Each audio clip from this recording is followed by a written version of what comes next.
Thank you for staying with us. It's time now to review top stories on Nigerian newspapers, and I begin with the blueprint. The major headline here says, Buhari to King Charles, APC lucky to have Tinubu as presidential candidate. Expresses confidence party will win 2023 election. Nigerians safe with Asiwaju on the saddle. Aisha Buhari, get ready for the mantle, Adamu tells ex-Lagos governor. We are ready to bring nation out of ineptitude, corruption, naivety. Tinubu speaking there. All of the details on the front page of the blueprint. We move now to the News Direct. 2023 presidency, Buhari boasts of APC Tinubu's victory. Says APC lucky to have Tinubu as flag bearer. We have the most sellable product in the market, Ribadu. We have not endorsed Tinubu. PFN speaking there. Then to the Nation newspaper, how Tinubu will actualize plans on economy security. How Tinubu will actualize plans on economy security. All the details on the front page of the Nation newspaper. To the Daily Trust now, attacks. INEC holds emergency meeting today. Records 47 incidents in 33 months. Hoodlums touch Ogun Osun offices. IGP probes attack on Atiku's convoy. All the details on the front page of the Daily Trust. To this Nigerian newspaper now, 106 days to election. INEC Offices Set Ablaze in Ogun Osun. Simultaneous attacks, very worrisome. Commission laments, summons emergency meeting to discuss disturbing issues. And on the front page of the First News newspaper, arsonists attacks. INEC counts losses as hoodlums raise Ogun, touch Osun offices.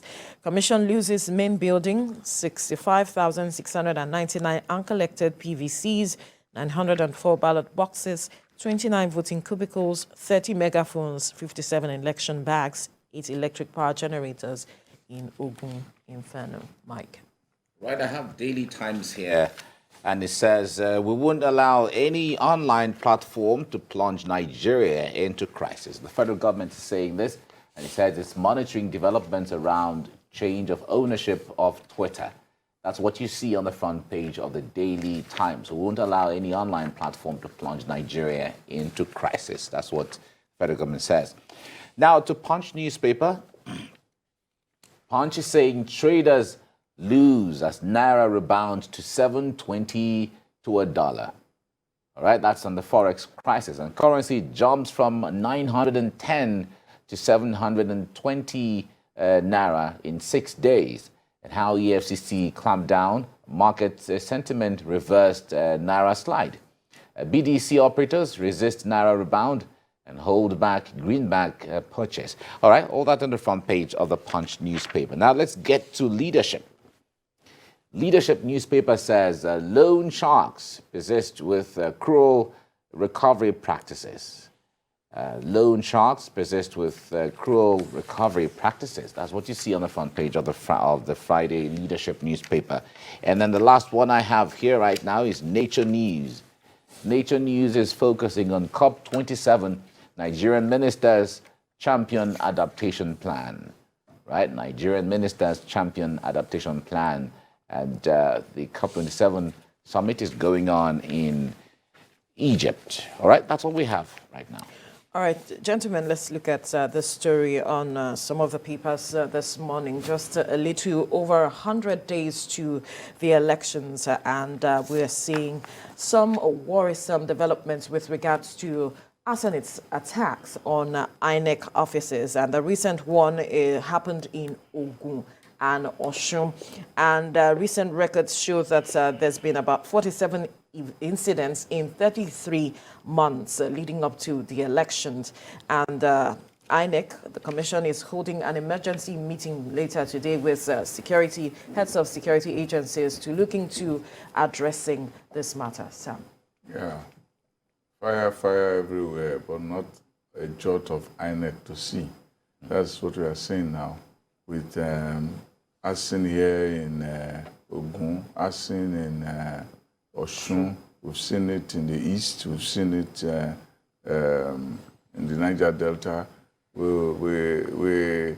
we are sure that this is the kind of thing that happens when people are jittery by election. It's one of we can call that another form of rigging. It's a new dimension to rigging because they probably feel that if we cripple INEC, we'll cripple the capacity to get them to elect whoever is popular in the state. That is how I see it. I see it as also some people don't want election, like in the southeast. The bandits there have done a lot of damage. Remember the killing of some people, I think in Imo State, who were working at the INEC office and they just stormed there and killed the innocent workers there. So this is what you should expect, given what we have seen in the past year or so.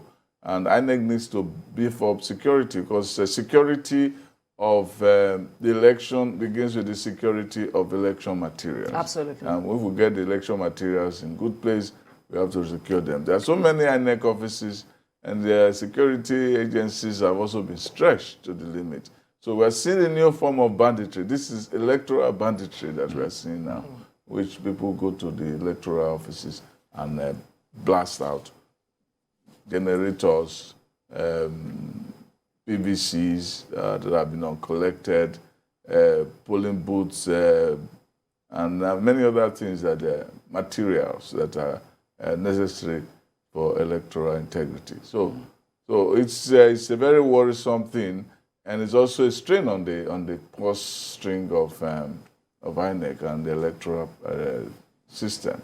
So we'll see what happens with this incident. It is actually choreographed. It happened the same day, and it happened the same pattern. They rammed into the INEC premises and touched the place. So it means that there are some people who are trying to get the election tossed. Right.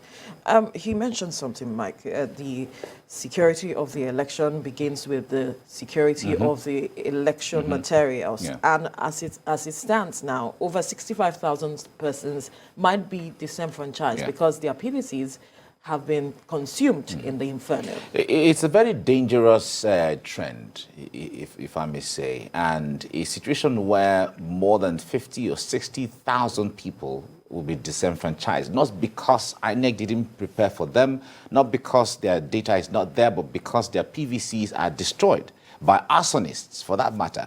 All right, will INEC be able to reproduce those those PVCs that were destroyed before the election? Is totally a different thing. They are holding an emergency meeting today. We'll get to know if INEC will be able to do that. But the issue there is, these things are not there for you to just go there. It's not like an ATM card. Just go there, swipe it, and then money comes out. Because there has to be budgetary allocation for this again. Absolutely. Either from INEC or from the National Assembly, or however way, or maybe special funds from the presidency, whatever the thing is. So it's a great setback for INEC. But the issue there is, for the people who even decided to conduct an arson against INEC, whatever motives they have, they should also know that it's going to impact them as well. If because it's not clear, security agencies have not come out to say, okay, we've arrested anybody, so we saw that it was members of this party, or there were even people who are not Nigerian. Whatever the thing is, they've not come up with any statement in that regard. But let us assume that people who conduct arson, or who carry out an arson against INEC, are people who have a vested interest in either the election not holding, or for it to be treated in a certain way. Because you don't go and touch INEC office if you don't know what the state what that institution is. It's rigging by fire.